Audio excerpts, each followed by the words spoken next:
Now we discuss another issue related to family policy, which is the rights of women and children in the family. From ancient times, in the patriarchal systems, it was only men had rights. Women and children had to accept whatever was coming from men. In fact, in many cases, women and children were the property of men. As seen earlier, most religions also accepted the patriarchal theme. So women were secondary, women were inferior.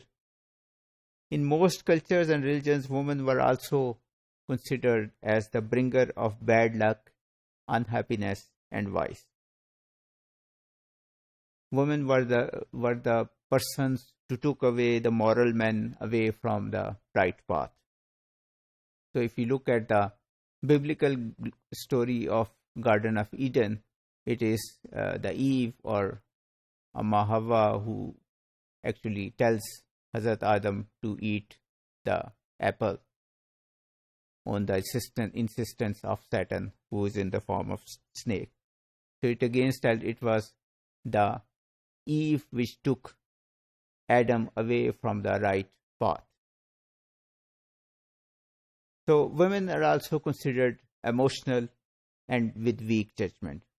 So we see that in Islamic interpretations, according to Islamic evidence, in some cases, 2 women is equal to 1 man in terms of giving evidence. In Rome, in ancient Rome, women could inherit property but could not control it. Reason being, again, that they were emotional and they didn't have the mind to apply to manage property or to do commercial transactions. Things started to change in the 19th century, and gradually we see that the overlordship of man over the family has been broken, and gradually women and children rights have been accepted. But still, there are many rights of women and children that are being ignored or not acceptable, even in many advanced countries. The women's rights, which were previously not given to them, but gradually given to them, were right to inherit and marriage property, right to do business, right to travel alone, as we have seen in the previous modules, that in Pakistan, in many cases, women are not allowed to travel alone, even to see a doctor. Right to education, again, this is one of the things which is not applicable to Pakistan, but because in many poor areas, fathers don't allow their daughters to travel to a school or college. Right to marriage, again, in Pakistan, in many poor countries, the right to marriage is dependent on their family, on their fathers, who decide who their daughters are going to marry. Equal rights to child custody, that is also not there. Sons and daughters are considered to be their link is with the father and not with the mother. Right of divorce, although given in the Nikah-nama in Islam, is not given in to the women in Pakistan. Equal division of property after divorce. So in many Western countries and even in Iran, when there is a divorce, all the property that the man has acquired during the marriage is divided equally, because woman is considered to be an equal shareholder, equal working partner of man.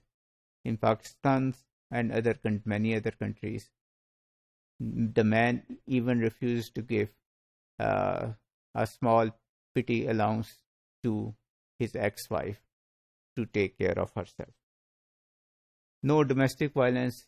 Domestic violence were only recent laws or were only recently introduced in Pakistan. Previously, domestic violence was not considered violence, or it was considered okay. Monogamy, again, polygamy is illegal in many countries. Similarly, if you look at child rights, there are new things which have to be, which are there but were not accepted previously, like right to independent existence, right to be fed and treated when sick. Human rights as an individual protected by the state. So child are not the property or not the property of the family. They are the property of, or they are individuals to be protected by the state.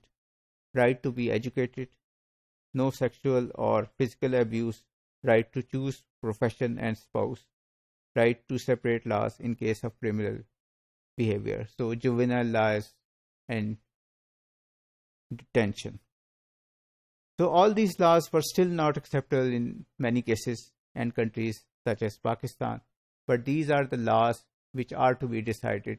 These are the rights which are to be decided in a family policy. Thank you.